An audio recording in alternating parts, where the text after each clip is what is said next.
नमस्कार, भारत एक्सप्रेस देख रहे हैं आप और मैं हूं आपके साथ में अंजलि यादव।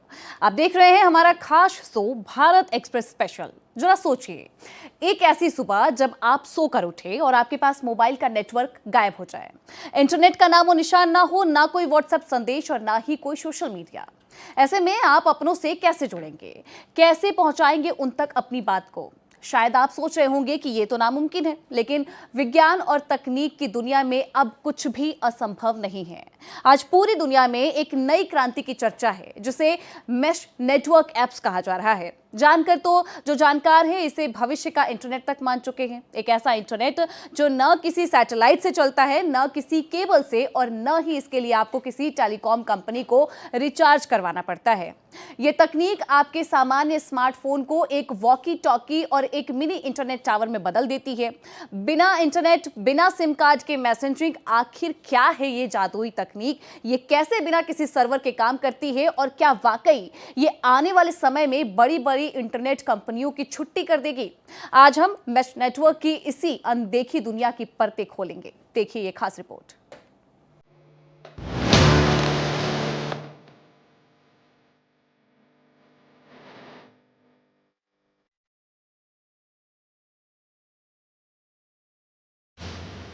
दिल्ली के जंतर मंतर पर खत्म हुए सीजेपी के प्रोटेस्ट में इंटरनेट शटडाउन के बावजूद बिटचैट, ब्रिजभाई, प्रायर और फायर चैट जैसे मेश नेटवर्क बेस्ड ऐप का बड़े पैमाने पर हुआ इस्तेमाल।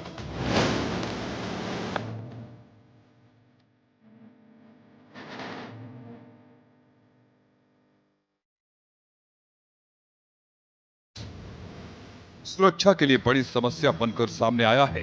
रिपोर्ट्स के मुताबिक इन ऐप्स के जरिए देश की संवेदनशील आंतरिक जानकारियां, रणनीतिक लोकेशन और सुरक्षा बलों की मूवमेंट से जुड़ा डेटा विदेशी सर्वरों के जरिए दुश्मन देशों तक पहुंचने का एक गंभीर जोखिम खड़ा हो गया है।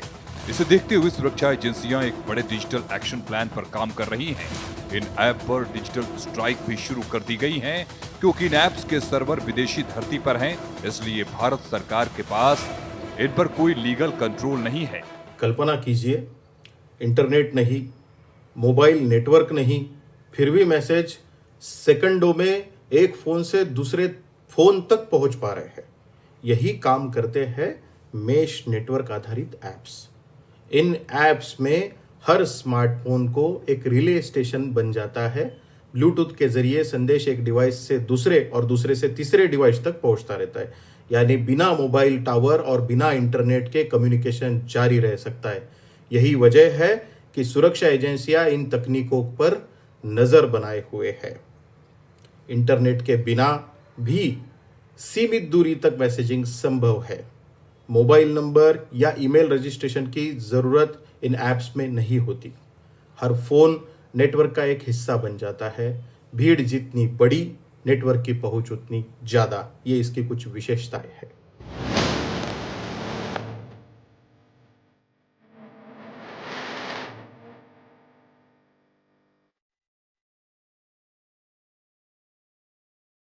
टेक्निकली जब मैश नेटवर्क का कोई भी एक सिंक पॉइंट इंटरनेट से जुड़ता है, तो डेटा पैकेट्स सीधे अमेरिका, जर्मनी और नीदरलैंड्स के सर्वर पर अपलोड होते हैं।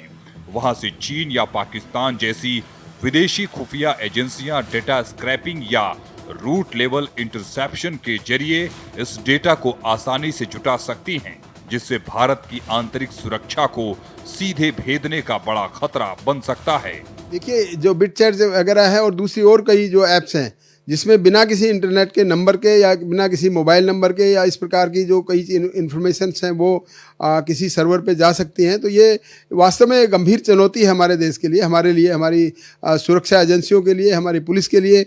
और मैं समझता हूँ इसको डील विद करने के लिए डेफिनेटली कुछ ना कुछ इसमें और सुधार करने की कोशिश की जाएगी।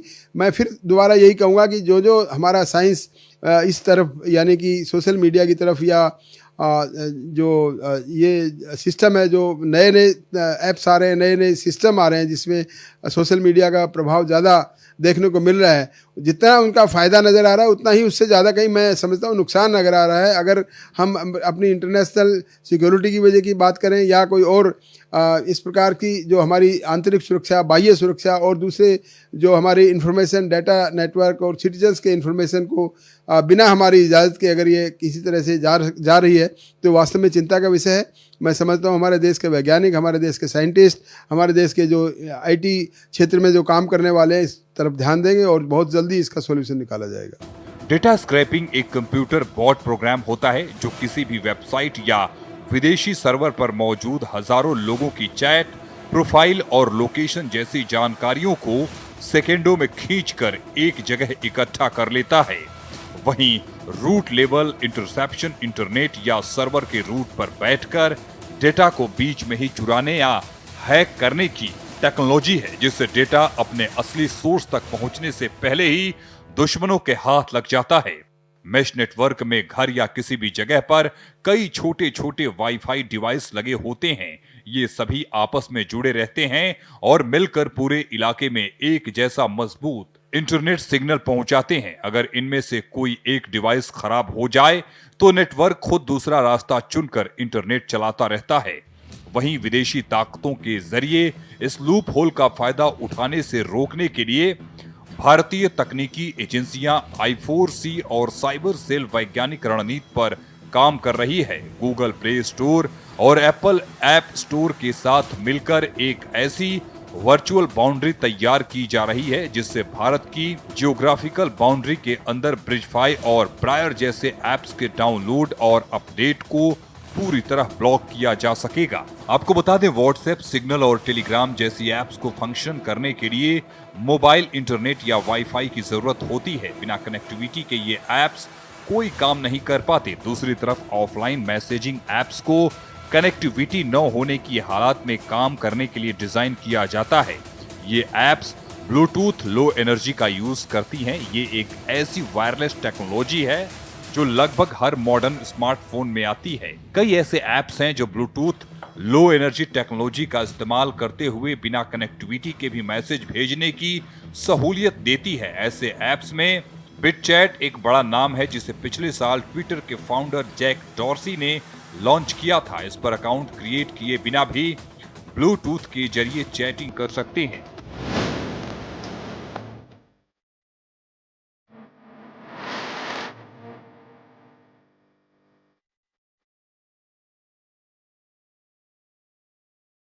रिपोर्ट के अनुसार केंद्रीय गृह मंत्रालय के अधीन 14C ने बिटचैट से जुड़े गिटहब रिपोजिटरी पर कार्रवाई की सिफारिश की है। वही सुरक्षा एजेंसियां ऐसे ऐप्स के संभावित दुरुपयोग को लेकर तकनीक और कानूनी विकल्पों पर भी विचार कर रही है। हालांकि साइबर विशेषज्ञ यह भी कहते हैं कि मेश नेटवर्किंग अपने आप में गैर कानूनी तकनीक नहीं है। इसका इस्तेमाल प्राकृतिक आपदा या युद्ध नेटवर्क फेल होने जैसी परिस्थितियों में राहत और आपातकालीन संचार के लिए भी किया जाता है। इसलिए चुनौती तकनीक नहीं बल्कि उसके दुरुपयोग को रोकने की है। गूगल प्ले स्टोर पर ऐसे और भी कई ऐप्स मिल जाएंगे। बिना इंटरनेट, मोबाइल नेटवर्क या किसी सर्वर के मैसेज भेजने वाला बिटचैट ऐप अब भारत सरकार के निशाने पर आ गया है। केंद्रीय गृह मंत्रालय के तहत काम करने वाले Indian cyber crime coordination centre ने गिटहब को निर्देश दिया है कि वो बिटचैट से जुड़े सोर्स कोड रिपोजिटरी को हटाए। बिटचैट एक डिसेंट्रलाइज्ड मैसेजिंग ऐप है जिसे इस तरह से तैयार किया गया है कि ये इंटरनेट, मोबाइल नेटवर्क या किसी सेंट्रल सर्वर के बिना भी काम कर सकता है। बिटचैट ऐप्स ब्लूटूथ की मदद से अपने आसपास मौजूद डिवाइस से कम्युनिकेशन करने में मदद करता है। जब कोई यूजर इन ऐप्स पर मैसेज भेजता है तो ये मोबाइल टावर, वाईफाई और सेंट्रल सर्वर पर नहीं जाता। इसकी जगह फोन ब्लूटूथ के जरिए दूसरे फोन पर एक एनक्रिप्ट मैसेज भेजेगा, फिर आगे वाला फोन उसके आसपास के फोन पर यह मैसेज फॉरवर्ड करेगा। इस तरह एक मैश नेटवर्क बन जाता है, यानी हर स्मार्टफोन एक रिले के तौर पर काम करता है। जब एक साथ लोग बड़ी संख्या में एक ही जगह पर शामिल होते हैं तो नेटवर्क बड़ा हो जाता है और कम्युनिकेशन की रेंज भी बढ़ जाती है। इस तरह बिना नेटवर्क के भी एक फोन से निकला हुआ मैसेज कुछ दूरी पर दूसरे फोन तक आसानी से पहुंच जाता है। इस ऐप को इस्तेमाल करने के लिए मोबाइल नंबर, ईमेल आईडी या किसी तरह के अकाउंट रजिस्ट्रेशन की जरूरत नहीं होती। यही वजह है कि इसमें यूजर की पहचान ट्रैक करना काफी मुश्किल हो जाता है। जो खामियां नज़र आ रही हैं किस प्रकार से, क्योंकि हम देख रहे हैं कि ये जो हमारे को ये जो ऐप्स हैं, दूसरी और सिस्टम जितना भी है उससे जितना प्रभावित हो रहा है हमारा समाज, हमारा सोशल मीडिया से जितना और हमारा यूथ प्रभावित हो रहा है, उसको देखते हुए मैं समझता हूँ कि हमें अपना संतुलन बनाना पड़ेगा कि हम कितना इन्फॉर्मेशन कहाँ कहाँ कैसे कैसे इसको यूज़ किया जा रहा है, कौन सी इन्फॉर्मेशन हमारे काम की है, कौन सी इन्फॉर्मेशन हमारे देश के हित में नहीं है, उन सब को देखना पड़ेगा। और इसको बैलेंस बनाने के लिए हमारे यहाँ कानून हैं, लेकिन जो ऐसे नई नई चीज़ें आएंगी तो कानून में बदलाव होना बड़ा ज़रूरी है। कानून के अंदर सजा का प्रावधान होना भी बहुत ज़रूरी है, क्योंकि ये मामला सीरियस है। इतना कोई आसान काम मुझे लग नहीं रहा, आसान बातें नहीं है कि हमारी यहाँ की इन्फॉर्मेशन, हमारी आंतरिक सुरक्षा और हमारे देश की और जो दूसरे जो वाइटल इंस्टॉलेशंस के बारे में कोई जानकारी कोई लेना चाहे तो ऐसे ही हमारी बिना किसी परमिशन के या बिना किसी जानकारी के अगर हमारी चीज़ें जाती हैं तो वास्तव में ही देश को खतरा है। इंटरनेट के बिना चलने वाला मैसेजिंग ऐप बिटचैट को लेकर भारत में नया विवाद शुरू हो गया है। एक्स के फाउंडर और पूर्व सीईओ जैक डार्सी ने दावा किया है कि भारत सरकार बिटचैट को हटाना चाहती है। डार्सी ने एक्स पर एक पोस्ट शेयर की जिसमें एक सरकारी नोटिस जैसा दस्तावेज दिखाया गया है। इस पोस्ट में डार्सी ने लिखा है कि भारत सरकार बिटचैट जैसी टेक्नोलॉजी को पसंद नहीं करती है और इसे हटाना चाहती है। आपको बता दें, सरकार का ये कदम ऐसे समय पर सामने आया है जब दिल्ली में सीजेपी के विरोध प्रदर्शन चल रहे थे और जंतर मंतर के आसपास कई बार मोबाइल इंटरनेट भी बंद किया गया था। रिपोर्ट में कहा गया था कि इंटरनेट बंद होने के बाद प्रदर्शनकारियों के बीच बिटचैट जैसे ऑफलाइन मैसेजिंग ऐप का इस्तेमाल बढ़ने लगा था, क्योंकि ये ऐप बिना मोबाइल नेटवर्क और इंटरनेट के भी काम करता है। रिपोर्ट के मुताबिक वायरल नोटिस में ये भी कहा गया था कि बिटचैट का डिजाइन जांच एजेंसियों के लिए समस्या बन सकता है। इसमें न तो कोई सेंट्रल सर्वर होता है और न ही यूजर को फोन नंबर या ईमेल से रजिस्ट्रेशन करना पड़ता है। ऐसे में बातचीत को ट्रैक करना या जरूरत पड़ने पर जानकारी जुटाना आसान नहीं रहता। आज का सवाल सिर्फ एक ऐप का नहीं है, सवाल है क्या भारत का साइबर सुरक्षा ढांचा ऐसी नई ऑफलाइन टेक्नोलॉजी के लिए पूरी तरह तैयार है? क्योंकि आने वाले समय में लड़ाई सिर्फ सीमा पार नहीं, डेटा, डिवाइस और डिजिटल नेटवर्क पर भी लड़ी जाएगी।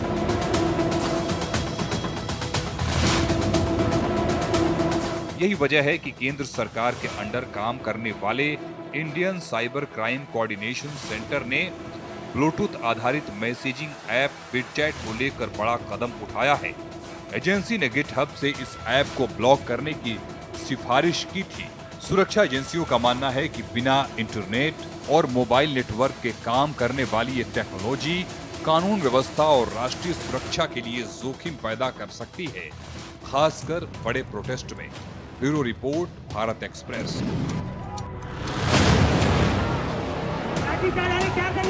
लड़कियों का शरीर बचा रहे हैं ये लोग। हम लोग कोई डाकू है क्या? डाकू नहीं है, सिस्टम है हम लोग। कौन ऐसे मारते हैं? गुलामी के टाइम पे उन्होंने गोली मारी, हमने लाठी मारी। देश के 16 राज्यों में फैला साइबर ठगी का जाल अब उत्तर प्रदेश के बुलंदशहर तक पहुंचा है। मामला महज कुछ रुपयों का नहीं है, बल्कि एक ऐसे बैंक खाते का है जिसमें देश के अलग अलग कोने से ठगी की रकम जो है वो ट्रांसफर की गई है। इस खुलासे ने एक बार फिर से ये साबित कर दिया है कि साइबर ठगों के ये नेटवर्क कितने गहरे और दूर तक फैले हुए हैं। पुलिस जांच में ये चौंकाने वाला सच भी सामने आया है कि बुलंदशहर के खिलाफ जो है दिल्ली, केरल, तमिलनाडु, पश्चिम बंगाल और महाराष्ट्र समेत कई राज्यों के कुल 16 शिकायतें दर्ज की गई हैं। ऑनलाइन निवेश और ट्रेडिंग के नाम पर लोगों को चूना लगाया गया। फिलहाल पुलिस ने इस मामले में कार्रवाई तेज कर दी है, लेकिन सवाल अब यह है कि क्या यह सिर्फ एक मोहरा है या इसके पीछे किसी बड़े अंतर्राज्यीय गिरोह का हाथ है? समझिए इस रिपोर्ट में।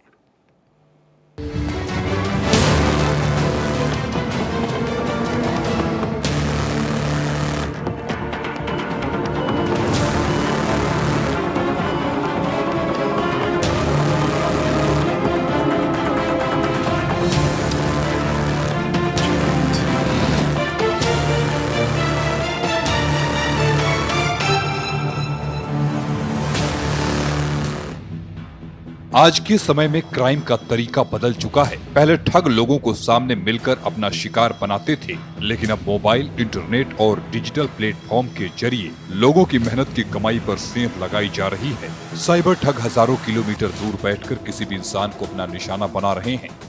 एक फोन कॉल, एक मैसेज, एक फर्जी लिंक या फिर निवेश का झांसा देकर लोगों के बैंक खाते खाली कर रहे हैं।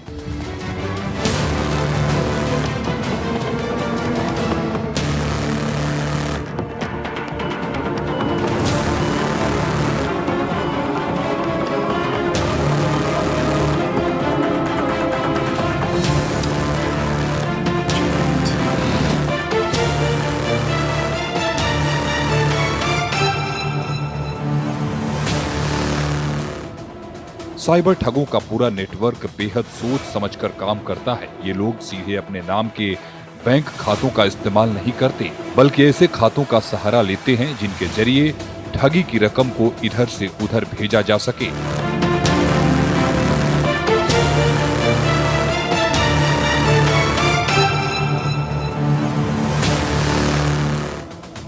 कई बार अलग अलग राज्यों में बैठे लोग इस नेटवर्क का हिस्सा होते हैं। कोई लोगों को फंसाने का काम करता है, कोई बैंक खातों की व्यवस्था करता है, तो कोई रकम को आगे भेजने और निकालने का काम करता है। उत्तर प्रदेश के बुलंदशहर से सामने आया मामला भी इसी तरह के एक बड़े नेटवर्क की तरफ इशारा कर रहा है। यहाँ एक बैंक खाते में देश के अलग अलग राज्यों से साइबर ठगी से जुड़ी रकम पहुँचने का मामला सामने आया है।